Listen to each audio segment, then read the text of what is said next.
예수님께서는 계속해서 하나님 나라에 대하여 말씀하고 있습니다.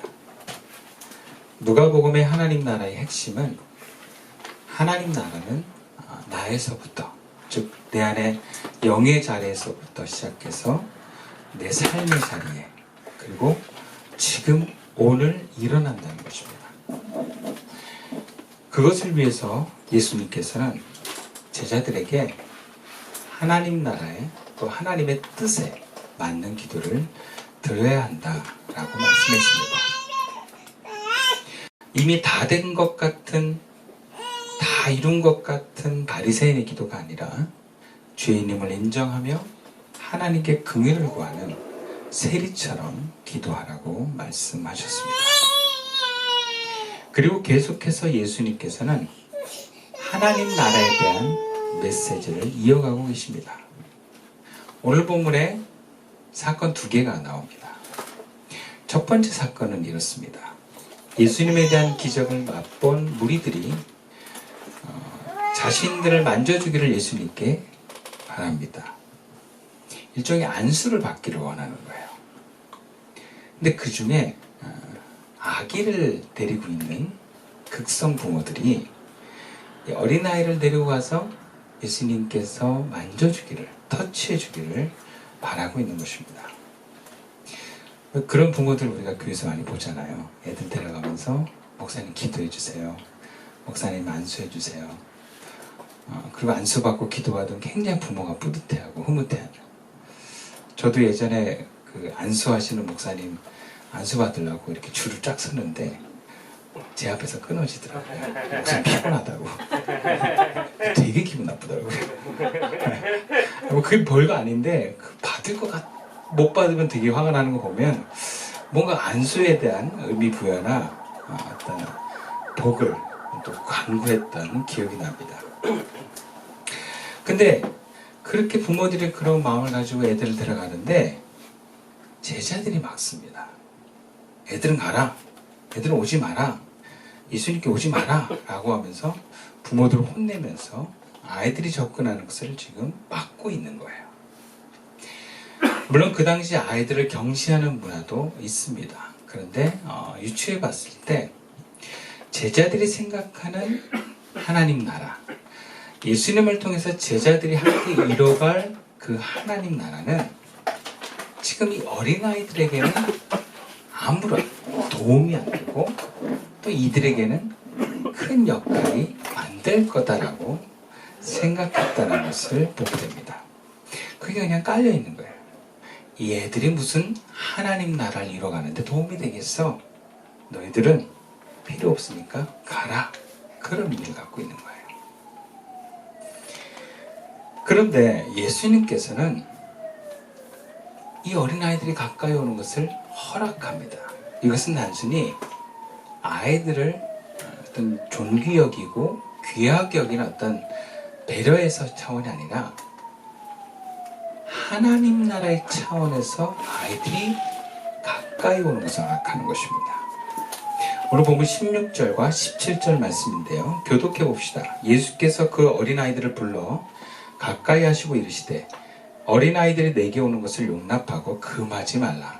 하나님의 나라가 이런 자의 것이니라. 내가 진실로 너희에게 이르노니 누구든지 하나님의 나라를 어린아이와 같이 받아들이지 아니한 자는 결코 거기에 들어가지 못하리라 하시니라. 자, 제자들은 하나님 나라와 관련해서 아이들을 막았습니다. 근데 예수님께서는 하나님 나라와 관련해서 오히려 아이들을 받아들입니다. 가까이 오게 하세요. 하나님 나라가 이런 어린아이, 저렇게 막 울고 있는 서아 같지 않고는 들어갈 수 없다. 이렇게 말씀하시는 거예요. 이게 무슨 말씀일까요? 여기서 어린아이가 의미하는 것은 무엇일까요? 먼저 여기서 어린아이는 저는 우리 서아 같은 아이입니다. 그러니까 children이 아니라 베이비입니다. 아기예요, 아기. 원어에 맞게 해석하면 어린 아기들, 즉 젖먹는 유아를 가리킵니다. 그렇다면 이 젖먹는 어린 아기들이 의미하는 것은 무엇이겠습니까? 그것은 어린아기들은 스스로 아무것도 할 수 없는 존재라는 거예요. 부모 없으면 죽는 존재인 줄로 아는 사람. 그래서 절대적으로 의존할 수밖에 없는 상태를 말합니다. 우리가 지금 하나님 나라를 소유하고자 하는 사람, 그런 사람은 하나님 없이 내 스스로는 아무것도 할 수 없습니다 라고 인정하고 인식하는 사람이라는 것입니다. 무엇보다 아기처럼 자신을 하나님과 동일시하면서 절대적인 의존의 대상으로 하나님을 바라볼 때 하나님의 나라는 그를 통해서 임하고 또 그 사람은 하나님 안에서 하나님 나라를 누리게 된다라는 말씀입니다. 그것은 하나님께서 우리 가운데 임재하시는 방법이고 그런 사람을 통해서 하나님의 나라가 구현됩니다. 그래서 예수님께서는 어린아이를 가까이 오게 하시면서 비유로 이 아기들과 같이 될 것을 제자들에게 말씀하는 것입니다. 이것을 전적 의지라고 합니다. 그런데 우리가 하나님을 전적으로 의지하면 하나님 나라가 구현되는데 이게 잘 안 된다는 문제가 있습니다. 이미 우리는 수많은 인생 경험과 학습을 통해서 내 마음에 내재된 상처로 인해서 나름대로 살아가는 방어와 어떤 자기 나름대로의 틀이 있다라는 거예요. 그것을 알게 모르게 의존하고 의지하고 의미 부여를 하면서 살아간다는 것입니다. 하나님 나라를 누리기 위한 하나님께 대한 전적 의존이 하나님이 아닌 내가 나름대로 만들고 의지했던 그것들에 의해서 그 틀들에 의해서 그 대상들에 의해서 그 도구들에 의해서 방해받기 때문입니다. 이것은 오늘 본문 두 번째 사건에서 이야기하고 있습니다. 아기가 오는 사건 이후에 두 번째 어떤 관리가 예수님께 와서 묻습니다. 선하신 선생님, 내가 무엇을 해야 영생을 얻겠습니까? 그러자 예수님은 먼저 하나님께서 모세를 통해 주신 계명을 말씀합니다. 이것은 유대인으로서 유대적인 입장에서 구원의 길을 묻는 것이고 그에 맞게 유대적인 입장에서 대답하신 것입니다. 그 사람은 무엇을 해야 됩니까? 라는 율법을 물었고 예수님은 해야 되는 계명으로 말씀하신 것입니다. 그 사람의 질문의 수준과 그 의도와 거기에 맞게 대답하신 거예요. 특히 유대인들에게는 구약의 율법을 지키는 자가 살린다, 산다, 영생한다라는 말씀이 있고 그것을 그렇게 이해하고 믿습니다. 에스겔 33장 15절 말씀에 생명의 율례를 지켜 행하면 죄악을 범하지 아니하면 그가 반드시 살고 죽지 아니하니라 할지니라. 근데 놀랍게도 이 유대인 남자는 그 예수님이 제시하신 그 계명을 다 지켰답니다. 어릴 때부터. 유대인들은 12살 때부터 율법의 멍에를 메고 그것을 지키게 되었었는데 이 남자는 거짓말인지 아니면 진짜인지는 모르겠지만 자기가 12살 때부터 이 계명을 지켜왔다는 걸 얘기를 해요. 근데 이 말에는 자기가 정말 영생에 목말라서 예수님께 그 길을 묻는 게 아니라 내가 다 지켰다라고 하는 자기 의를 드러내는데 더 뜻이 있다라는 것을 발견할 수 있습니다. 왜냐하면 그 다음에 그의 행동에 그 모습이 드러납니다. 본문 22절부터 23절인데요. 교독합시다. 예수께서 이 말을 들으시고 이르시되 네게 아직도 한 가지 부족한 것이 있으니 네게 있는 것을 다 팔아 가난한 자들에게 나눠주라. 그리하면 하늘에서 네게 보화가 있으리라. 그리고 와서 나를 따르라 하시니 사람이 큰 부자인으로 이 말씀을 듣고 심히 근심하더라. 자, 예수님이 지금 이 부자인 관리에게 요구하는 것은 사실 새로운 요구가 아닙니다. 그것은 그에 대한 결정적인 요구고 율법을 전부 포괄하는 요구입니다. 율법을 딱 하나로 요약을 하면 하나님 사랑, 이웃 사랑입니다. 율법을 내가 완벽하게 지킨다. 그것이 바로 이 예수님의 두 번째 요청에 담겨 있습니다. 이웃 사랑하는 데 있어서 이 사람은 자기 가진 것을 다 팔아서 가난한 자에게 주면 다 지키는 것입니다. 하나님을 사랑하는 것은 다 포기하고 예수님을 따라가는 것이 이 사람에게는 하나님을 사랑하는 완성입니다.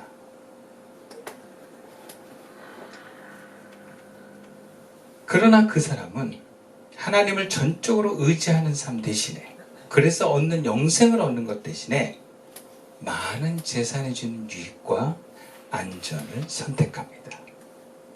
아니, 그것을 포기할 수가 없습니다. 영생을 바라지만 재산도 포기할 수가 없습니다. 그래서 결국에는 근심하여 예수님을 떠나버립니다. 하나님 외에 의지하고 의미를 부여하는 것을 전적으로 포기할 수 없는 사람은 결과적으로 예수님을 떠납니다. 여기서 예수님을 떠난다는 것은 교회를 떠나고 신앙을 포기한다는 얘기가 아니에요. 제자로서의 삶을 포기하고 하나님을 전적으로 의지하는, 그래서 하나님 나라를 구현하는 삶의 방법을 포기한다라는 거예요. 그래서 이런 사람이 선택한 길은 어떤 길이냐? 우상도 섬기고 하나님도 섬기는 길을 선택하는 것입니다. 두 마리 토끼를 다 잡겠다는 거예요. 그것은 돈을 사랑하는 바리새인들의 길이다 라고도 볼 수 있어요. 돈도 사랑하고 섬기면서 하나님도 사랑하고 섬기는 삶의 형태를 유지하는 것입니다.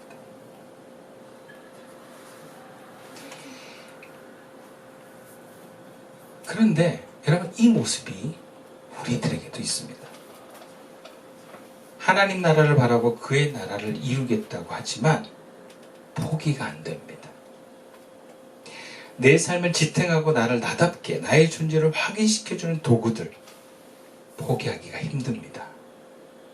아니, 잠시 포기했다가도 다시 나에게 영향을 미치고 붙들고 의지하는 모습을 보입니다. 어떤 사람은 돈을, 어떤 사람은 가족을, 어떤 사람은 건강과 에너지를, 어떤 사람은 명예를, 또 어떤 사람은 사람들의 인정을 통한 존재감을 그렇게 붙듭니다. 그래서 그것들을 포기하지 못하면서 하나님을 따르려고 하다가 결국에는 하나님 나라를 잃어버리고 예수의 길을 떠나버립니다. 전적 포기가 안 되기 때문입니다. 그렇다면 이런 질문을 할 수 있습니다. 왜 우리는 다 포기해야 됩니까? 예수 믿고 따라가는 게 그렇게 힘든 겁니까? 그럼 누가 따라갈 수 있겠습니까? 일단 어렵고 쉽고를 떠나 예수님을 따라간다는 것 자체가, 그 전제가 바로 포기입니다. 포기가 없이는 예수님을 따를 수가 없습니다. 포기하지 않고 예수님을 따른다는 것은 거짓입니다. 그건 그냥 나에게 원하는 욕구를 충족시키지는 하나님을 믿는 신앙, 즉 무리들 외에는 제자가 되길 원한다면 포기를 해야 되지만, 포기를 못한다는 건 무리로 살겠다라는 거야. 필요에 의해서 신앙생활 하겠다라는 거예요.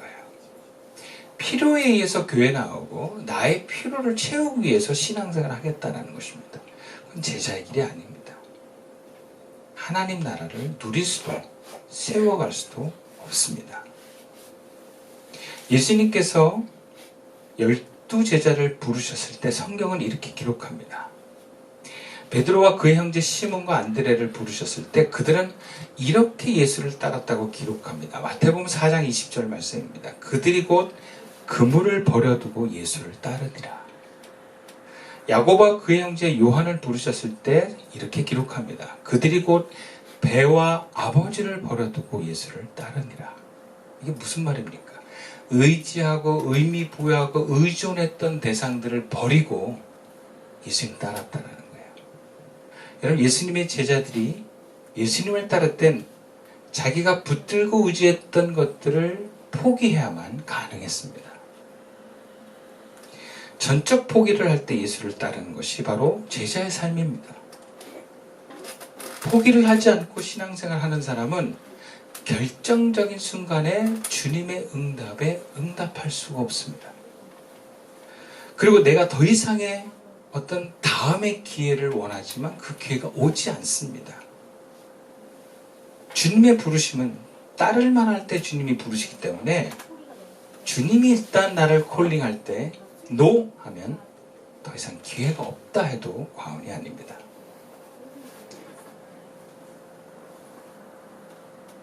그런데 물론 따르겠다고 한 사람에게도 여전히 포기해야 될 사건들은 일어납니다.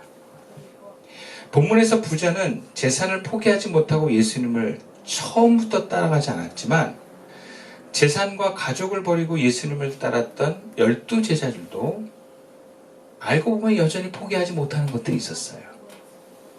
그들은 예수를 따르면서 예수를 통해서 뭔가 성공하고 높은 자리에 올라가는 마음은 포기를 못했어요. 사람마다 포기하는 게 겉으로 드러나는 게 전부가 아닙니다. 내가 주일날 하루를 포기하고 하나님께 드리겠다 한 사람들은 그걸 지키면 그 다음 포기할 게 나와요. 내가 내 재산의 10분의 1을 하나님께 드리겠다 하고 어떤 재산을 포기한 사람은 또 어떤 가족과의 관계에서 포기할 게 일어납니다. 그러니까 뭔가 포기하는 게 사실은 계속해서 올라오게 돼 있어요. 그렇다고 포기할 게 계속 나온다고 포기하지 않고 원래 다 신앙생활이라는 게 끝이 없어 하고 그 자리에 머문다면 그런 사람에게는 하나님의 나라가 드러나지 않습니다.